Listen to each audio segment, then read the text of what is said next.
You can't heal your chronic pain, chronic illness, and trauma by just treating the mind. You need to treat the nervous system. Now, in this video, I'm going to explain the difference between a top-down approach, which focuses on thought and cognition, compared to a bottom-up approach, which focuses on the body and nervous system.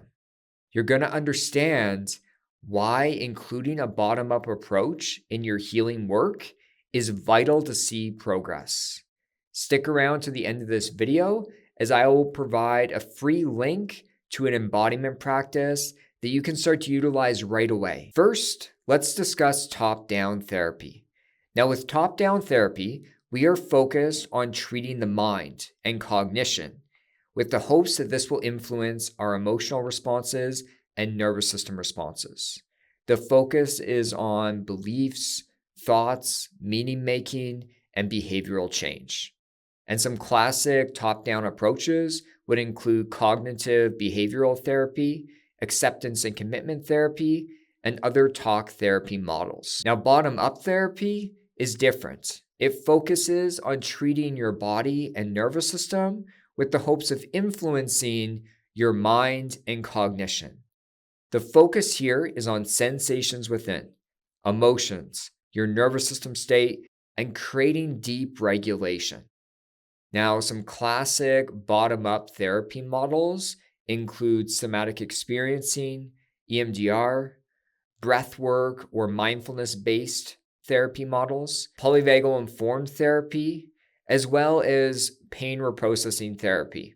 Now, an interesting point on pain reprocessing therapy is it's definitely a mix of bottom-up and top-down. Now, when I'm treating people with chronic pain, chronic illness, dysregulation, and trauma, I have a mixed approach. Part of my approach is top-down. I'm focusing on cognition, on meaning-making, on thoughts. But a bigger part of my approach is bottom-up. I'm focused on treating the nervous system and on treating sensations inside. I want clients to become more somatically focused because in my experience, when people just try to heal using thoughts and cognition, it has very limiting effect. It's not to say that it's not helpful. I think it's an important piece of the puzzle, but I would say that more often people need to focus on their body, on sensations within. When we talk about our nervous system is made up of 5 states: safe and connected, fight, flight, fawn, freeze, and shut down. And for a lot of people, and probably why you might be watching this video, is you're caught in survival states of fight, flight, fawn, freeze, and shut down. We can live there. We get locked in. And that energy inside gets stored there.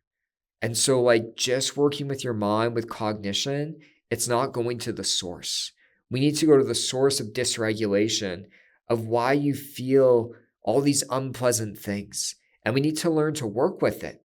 Because by doing that, we can move through trauma, we can move through dysregulation and release that energy. And that's what we're doing when we're focusing somatically.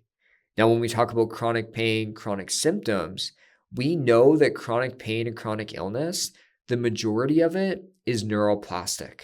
So what this means is that your body is not damaged or diseased in any way. Your brain and nervous system has just been stuck in this heightened state of danger or survival for too long.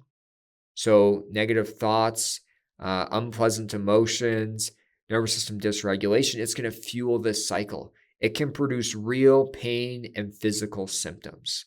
And this is why this bottom-up approach is so essential, because if all this dysregulation inside is triggering your chronic pain and chronic illness, we need to work with it. We need to work with the sensations inside and learn to move through them. Now let's talk about what a somatic approach actually looks like.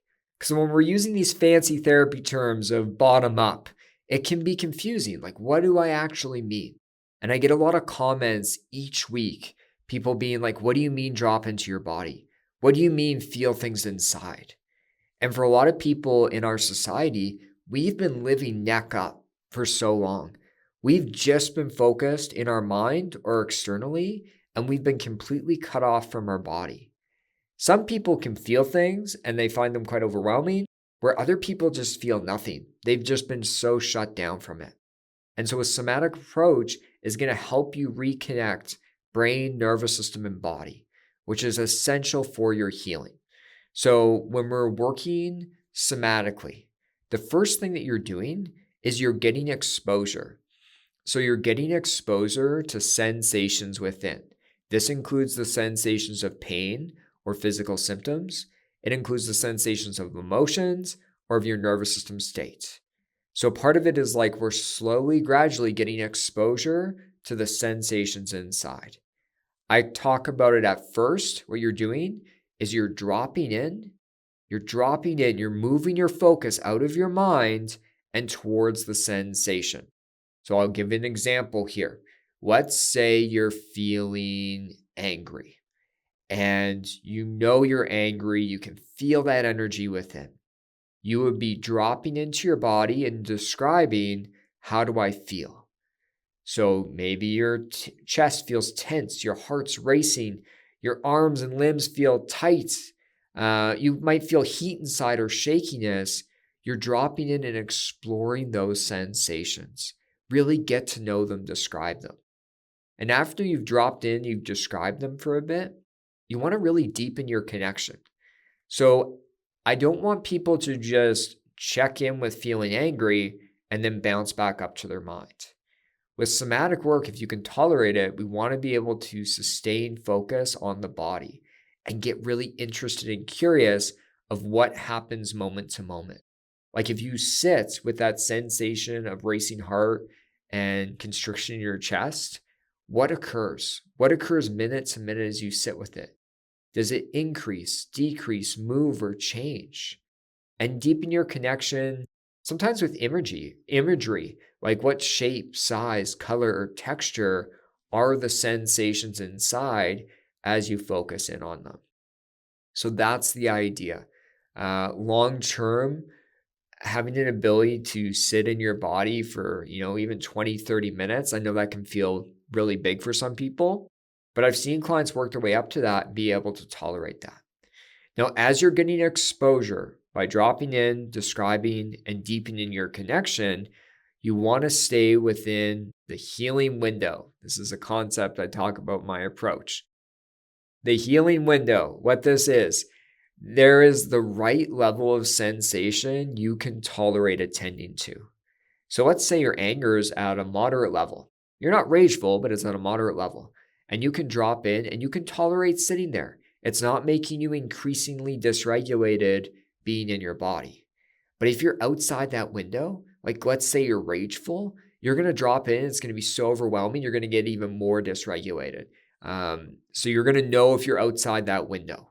Like for example, when I was first healing, I could attend to like a sliver of anxiety. That was it. Like a sliver. That's all I could tolerate. Over time, my window widened, which is what I want for everyone. As you get more exposure to sensations inside, the window widens more and more. And now it's pretty rare, but I can tolerate a pretty high level of anxiety and be very present in the moment with the somatic sensations. So that's part of a somatic approach. You're getting exposure to dropping in and feeling. The other part is what I call safe connection. Now, with safe connection, you want the exposure, but you also want to create safety within. This is what's going to help emotions play out. So, for example, you start feeling angry, it peaks, you create safety, it comes back down. In my opinion, this is how we move through and release sensations, is we don't just need the exposure, but we need safe connection. So safe connection could be shifting to your senses, sight, sound, or touch, for example, like shifting to sounds in your space and then shifting back to sensations. It could be using certain types of breathing patterns. It could be using somatic movements, which I'm a big supporter of. There's also tapping and massage routines. These are somatic tapping and massage routines. So, for example, tapping on your chest as you focus on the anger within. It could also be visualization. I know this bounces you to your mind a bit, but visualizing a calming person, place, or animal. It's a classic technique they talk about in somatic experiencing. So there's a lot of ways to create safe connection inside. Now, another concept that I think is important here to create safe connection is shifting. Peter Levine calls this pendulating. I'm just simplifying it. And you're shifting between unpleasant and pleasant. So for example, could you shift to focus on the anger, explore it, and then could you shift back to the tapping, focus on the sensations of tapping and breathing slow, and you shift back and forth. It's a way to give you an ability to be in your body for longer with sensations and create safety. So this is what a somatic approach can look like. We're getting exposure to sensations inside, and at the same time, we're creating safe connection with them. And this is going to help you feel sensations, experience them, and then move through and release them. Now, I have 2 free embodiment practices for you. One of them is for pain and symptoms, and the other one is for emotions. I'll put both those free links down below. Make sure you check those videos out. I'll talk to you all soon. Take care.